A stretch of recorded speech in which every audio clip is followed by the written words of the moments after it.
as a people, we have diminished ourselves to be merely a footnote in history. If we are mentioned, it is as losers of wars, of finance, victims of oppressive outside forces who seek to erase what little history we have left. This view is attractive because it requires no self-reflection. It creates a binary of good and evil, colonizer and colonized. Aside from turning ourselves into simple definitions, this also keeps Latin American people segregated, and in doing so, prevents us from finding community in our shared humanity. We all share the same history of the last 500 years. We are all remnants of the people who were here before the conquest. We are all slavers and slaves. Latin America is as much America as the United States and Canada. We should not mythologize one people over another in the name of creating superiority in our particular groups. We are unimaginably different and undeniably the same.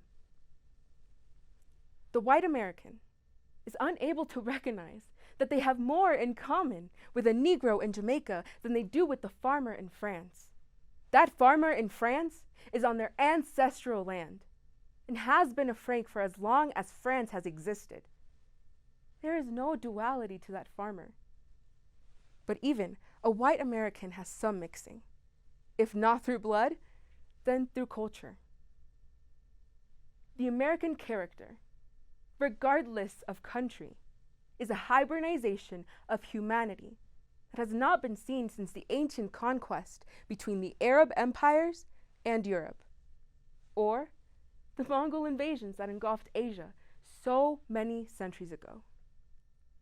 In the Americas, we are a new culture, one that combines the African, the indigenous, and the European in a dance of human evolution.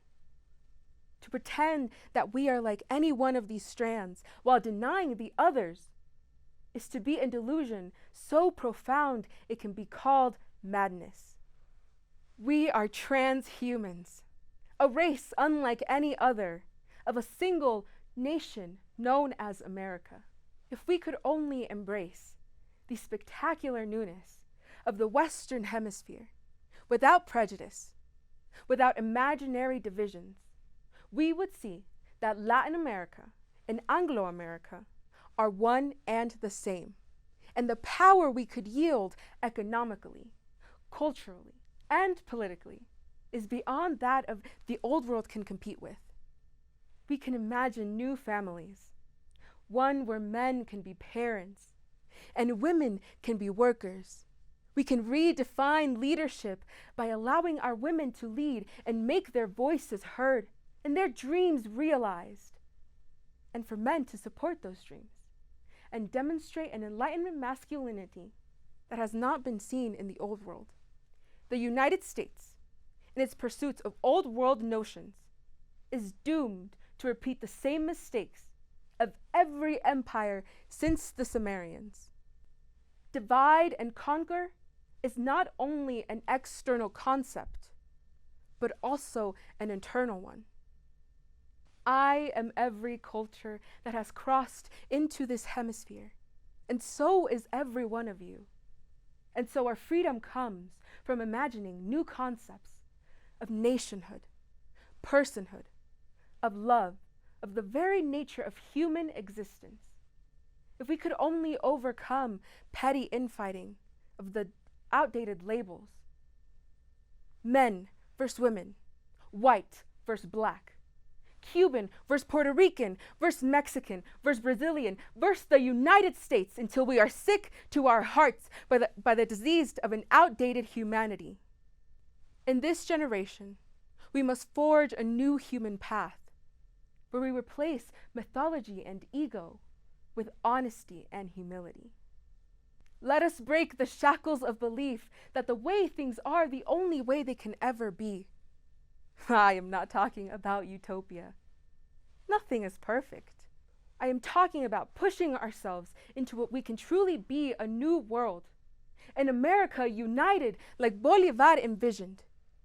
We cannot do this with hate in our hearts, no matter how much the United States inspires it in us. We will need them too, unfortunately. I say this genuinely. We cannot evolve human civilization if we hate one another. We can only do it through equality and respect. I believe tonight in La Habana, we can begin that journey. The Caribbean is where the conquest started so many centuries ago.